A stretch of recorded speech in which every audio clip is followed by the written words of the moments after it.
Sessions, it seems, all morning. Good complaint, loads of people standing at the back. I was trying to stand at the back myself to find out what was going on. I'm Ellen Gunning from the Irish Academy of Public Relations, and I wanted to give you just some hints and tips, if I can, on how to promote your business without spending any money, by investing a little bit of time, but by getting yourself in front of the people who matter to your business. There's a card going around, a sheet going around. I have written, my last book was 10 Red Hot Tips on How to Promote Your Business, which is published by Mercier Press in November. So if you're interested, pop your name and your email onto it, and somebody will walk away with the book at the end of the talk. Might as well make it worth your while to be here.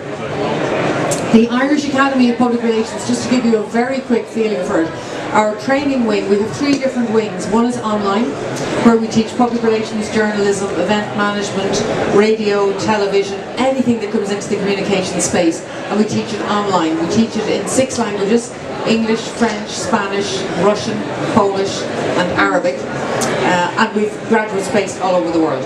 We have a youth wing which we started last year, which is fascinating. I don't know if any of you work with young people, but working with 16-year-olds is a completely different experience. And we do a summer camp for them, which is 5 days of 1 day each: public relations, journalism, event management, radio and television, and they are just so creative.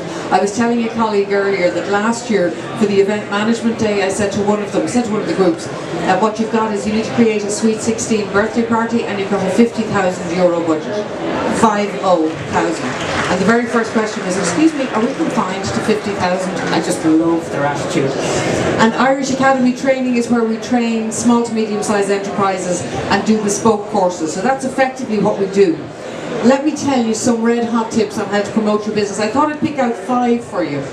And the first one is traditional media. Everybody now talks about social media, what you can do on social media, how you can use it to extend your reach, which you can. But people overlook traditional media. And traditional media, if you look at it at its simplest, if you create a really good press release and you distribute a press release to media, what does it cost you? It costs you the time to come up with a good angle about your business. That's what most people get wrong. They actually assume that everything that you do in your business is of interest to everybody, which it isn't. You're fascinated by it because it's your business, you're passionate about it. Other people aren't. So what is it that makes whatever it is that you're doing interesting? So finding a really good angle and writing it from the point of view of somebody who reads it. You're not writing an ad, you're not promoting yourself, you're writing something that if you picked up the paper you'd say, that's curious, that's interesting, I'd like to know a little bit more about that. So rule number 1, try to see if you can create a story and write it from a journalist's point of view. It's amazing the pickup that you get on it. You write a press release about something, for example, if you're launching a new product.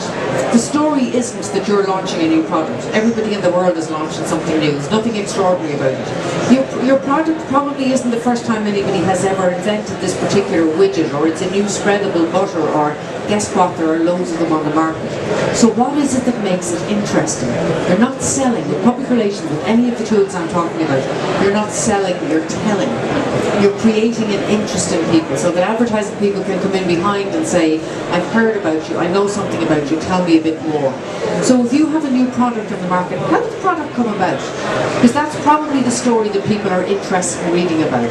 So who was it that said something to you and you thought, oh actually you're right, there is nothing that suits. I was speaking to a lady outside earlier, and she said that the one thing that she came into her mind from this conference was that there is no exhibition, there is no conference which deals with people who are, I don't know how you categorise them, they're in between. So they're people who don't have time to work full time, but they would like to continue working. But how do they, it might be because they're minding old parents, or they feel children, or they can't do, life has changed and they can't do a commute on a full day, and there is nowhere that they can go that says, here are all the different things that you could possibly do. So for your product, what was the idea that you came up with that you thought, that's a good idea, let's start researching it? It doesn't matter that it was 5 years ago. That's probably the story that a journalist will pick up on. I did some training with 2 guys recently. They were going on to Bobby Kerr's show on News Talk, and they had given him a list of information, and I said to him, okay, the most interesting thing about this actually is that you go potholing. And Bobby's definitely going to pick up on that. Why did you mention potholing? And they said, because we go potholing. I said, okay, but why did you share it with them? They said, I don't know, they asked what were your interests. And I said, brilliant, he's going to ask you, what's the big deal with potholing? And they said, no, I don't think so. I said, yeah, he is, because he's a sailor. So he looks at clear blue skies overhead, he's going to ask you, what is it about diving in under into the murk? And what you need to do is explain why you go potholing, and then swing it back into, and the reason we came up with was while we were potholing, that we came up with this idea for an algorithm, because we're those kind of nerds. We think algorithms no matter where we are, and you swing it right back and you get much more bang for your buck out of it. You will also find that if you do the traditional media, if you do press releases, the press release will be picked up by both radio and television. Television isn't going to run a press release and say, isn't this interesting, this is what you did. But television will look at it and say, so who are they? Can we bring them in? Are they an expert? Part of what you want to do, if you're in business and you're dealing with a particular niche, you're an expert in your niche. You have to be if you're in business. You know everything about it. You've forgotten more about it than most people learn. Can you encourage television to bring you in as an expert to talk? I was joking earlier and I said to somebody that I was doing Ireland AM this morning for TV3, and I do it about every 2 or 3 weeks or so. It's making the news section, and I'm lippy, as you probably guess, and I love to talk about this is why somebody is doing that, this is how they communicated, they did it well, they did it badly. But when they were actually chatting, they were saying that this conference was being broadcast live. I didn't actually make the connection because my head was in TV3. It never dawned on me until I arrived. It was like, oh yeah, this is the conference that I'm speaking at as well. But the reason that everybody looks to you or invites you in is because you have an expertise. I think communications, other people think accounts, other people think IT. What's your expertise? You can have it picked up. And similarly with radio. People have a nervousness about appearing on television, that if you appear on television it's all about how you look, which it is. But if you're on radio, you have the comfort of having your notes ahead of you. So you can actually talk about what it is you know, but it's that blue blanket factor, that there is something there, I can touch it. I know that if something goes wrong, I can touch back down into it. But radio similarly feeds to other radio stations. So if you did one, somebody says, I heard a guy or I heard a woman on that radio station, that was really interesting. Can we get them in to do another piece? So number one, use traditional media as much as you possibly can. So generate a press release and see how you can target it to the end user. What would people like to hear on radio? If I was listening to radio, would that interest me? If I was reading the newspaper, would it bite? Because if it will bite for you as a reader of the newspaper, it will bite for the journalist. Because the journalist's job is to find information that the reader, the listener, or the viewer wants to hear. That's their agenda. That's rule number one. Rule number two, third-party endorsement. We work with a number of Americans, and the thing I love about Americans is they are so absolutely categorically in your face. So you get a CV from an American, and you get a CV from an Irish person, and they say, I've worked in public relations for a number of years, and I've been involved in this, I've handled that, and it's very low-key. And Irish people read it in a low-key way and say, okay, she's been around, she knows an awful lot of stuff. Americans will send you a CV and say, Ellen Gunning has dynamically impacted the environment in Dublin in whatever. And you go, whoa, back up. You can actually understand how in Ireland, if you brag about yourself, we all look at it and go, would you ever calm down? That's far too much. I said to somebody earlier, I was giving a talk to the British Embassy a couple of weeks back, and it was for people who are coming into Ireland to do business from a UK base. And I said to them, the big difference is Irish people kind of like to discover things about you. We don't like you to tell us everything about you because that's a bit braggy, and we don't like braggers. And a lady came up to me afterwards and she said, I wonder, would you mind if I explained to you how I introduce myself to people, and could you tell me if I'm getting it right? And I said, well, certainly. And she said, you know, I'm Dr. Whoever, I'm the author of 3 international best-selling books, and I'm the managing director of such and such a company. So what do you think? That you're a complete pain in the butt, I don't want to have anything to do with you. You are just, you've ruined us. First of all, you introduce yourself as doctor. So you say, hi, I'm Ellen Whoever, and somebody says, what's the story, Dr. Gunning? Do you do such and such? You go, ka-ching. I don't have doctor, by the way. But you go, ka-ching, I've now made the connection with doctor. You never mention the fact that you have 3 international best-selling books, because in Ireland we'd look at you and go, sure, everybody has 3 international best-selling books. That's no big deal at all. You wait and you say something and someone says to you, was that in your first book? And you go, no, I think that was the 3rd one. Ka-ching! You've got 3 books out. There's a whole different way of doing things. We actually don't like people who brag about themselves. You're in business, or you're running a business, or you're involved in a business because you believe in it. You passionately believe in what the business does, you believe in the product, you believe in the people. But if you tell me you are the best at what you do, I look at you and say, well, of course you tell me that, it's your business. If somebody else tells you, it's entirely different. Now someone has said, they're brilliant, you know. Or I went to them for such and such, they were fantastic. You wouldn't believe what they did for me. So find a third-party endorser. Companies do it, they do it on the websites. They put up testimonials from, but they forget that you need a picture. I'd like to see, what does this person look like? Are they real? We're all very cynical. So put a picture up with it. Get a video testimonial if you can. It makes much more sense. Because you can see the person who says, honestly, I did this, it was really brilliant. And look at who you know. Do you know a famous sports person? Do you know somebody who's a television personality? Do you know somebody, do you know a politician? Do you know a very well-known business person who will offer a testimonial on your behalf, who will become your endorser? If you look at somebody like Newbridge Silver, they use, I can't remember what they call it, they're effectively people who say, I love Newbridge Silver, I wear it, if it's good enough for me, I'm saying the product is good, it might be good enough for you. They used Amy Huberman a few years ago. I don't know how old her youngest child is now, but when she was expecting, the rule with Newbridge Silver is that they bring in these third-party endorsers and they say to them, look, when you feel like wearing our jewellery, wear it. But don't feel you have to wear it all the time. Don't feel that you're confined to not wearing anybody else's jewellery, because that's not real world. People choose different things on different days, so wear it whenever you feel like it. When Amy Huberman announced that she was pregnant on her second child, she tweeted a picture of herself wearing this absolutely gorgeous outfit, which included a long chain by Newbridge Silver. And the tweet said something like, coat by whoever, dress by so-and-so, chain by Newbridge, bump by Bod. It was massively retweeted. Newbridge sold out of the chain within 24 hours. They went to a second print run, I was going to say, but they went to a second run of the chain, and that sold out within 48 hours of appearing in the shops. The power of her wearing something was huge. All she said was, this is Newbridge. She didn't say buy it, she didn't say I think it's wonderful. She was wearing it, that made the association for people. If you can do it for your business, do the same thing. Get a third party who will say you were really good at what you do. The third thing you should look at is sponsorship. When people think about sponsorship, they always think about sponsoring something for big money. You need to put an awful lot of money into it, and you do if you're going to sponsor something like the horse show or something like this exhibition today. It's huge, it's a lot of money. But you can sponsor something locally. A couple of things with sponsoring. If you sponsor, rule number 1 says the difference between sponsoring and donating is that you get something back for your investment. That's common sense. So if you want to make a donation and it's to charity and somebody says it's a very good cause, and they will usually pitch, local groups particularly will pitch to you on the basis that it's a great thing, and we do this for the children, or we do this for the local old people in the neighbourhood, and all we need is €500. Your instant answer should be fantastic.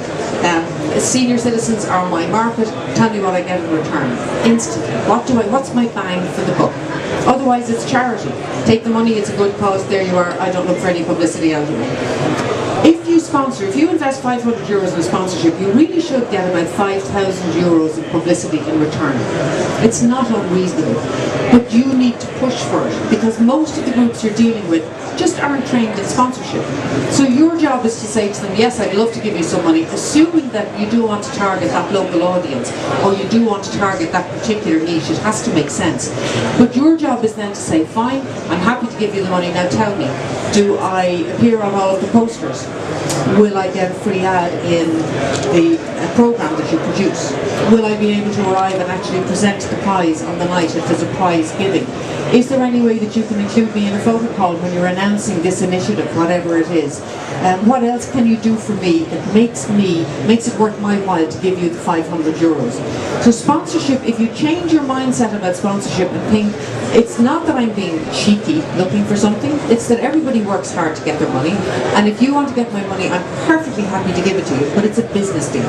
So tell me what I get back, and you'll get a huge amount out of it. The other one is exhibitions. Most people who participate, I haven't been around this exhibition today, but most people who participate in exhibitions take the exhibition space they're given, They work within it, they do nothing else, they hope to capture people as they go past. I was at an exhibition about 2 years ago, and the group was very clever. I'd say from an exhibition organiser's point of view, they had a complete meltdown, but that was a different issue. The group had actually taken the regular stand, and then they had cordoned off an area in front, and they had people playing virtual tennis. So when you walked along, they went, excuse me, not on the what do you call, I'm not good at tennis, I'm not good at sport, the court, thank you. Not on the court, not on the court, step over there please. And it was okay, and they go out, there, and they literally had people going, oh sorry, it's at my feet here, but just lob it back in again, it'll be fine. They commanded so much attention, it was incredible. It was a transition year exhibition, and it was to teach teachers about what they did. And what they did was they put on plays.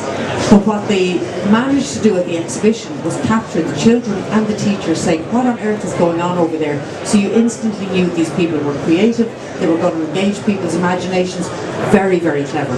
So if you're doing an exhibition, if you're participating in an exhibition, rather than just fill the space that you've been given, try to figure out what else can I do that's clever that will attract attention to my stand.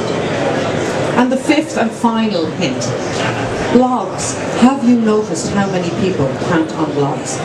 We had a masterclass recently, and the lady who gave the blog for us, who gave the talk on blogging, is Sinead Kavanagh. She blogs as The Beautiful Truth, and she said her average reach every month is 2.5 million people. But she has reached up to 4 million in 1 month, in 30 days. It's like, I worship at your altar, please come do this for my business.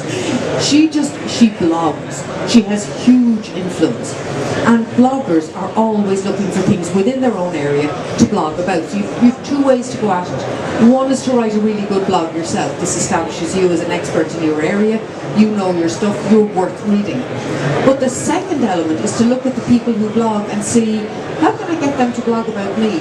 And I had said to her, one of the big difficulties I have with bloggers is they don't always declare that I have been paid to look after this blog. Somebody has actually handed me this thing and said, I will pay you, would you please review it? So what you're getting isn't totally honest.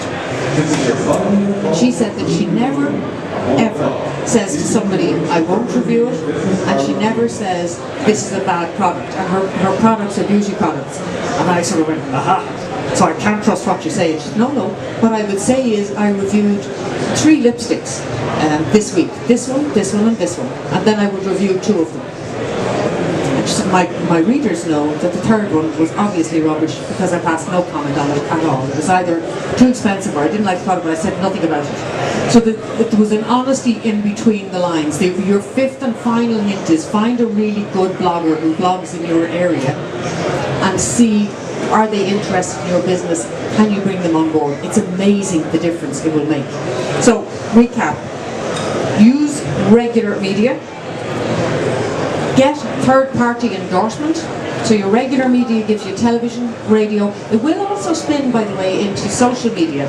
I should have mentioned that if you do something like a television appearance or a radio appearance, you either have the video clip or the audio clip afterwards, which you could then pop up on LinkedIn or Facebook or wherever. So it has a very long life. So use traditional media. Get third-party endorsement. Have somebody else say you're absolutely the bee's knees and the spider's ankles. Because I'll pay much more attention to that as a potential customer than you telling me that you are. Sponsor, but be sure that you get a minimum of 10 times the return on the amount of money that you're putting into your sponsorship. You're entitled, it's a business deal, make sure you get it. If you're exhibiting, drive exhibitors mad and see how you can actually be cleverer and pull more space than you're reasonably entitled to. And blog, either blog yourself or find bloggers who will write about your business. I'm happy to take any questions you might have. Thank you for your attention this morning.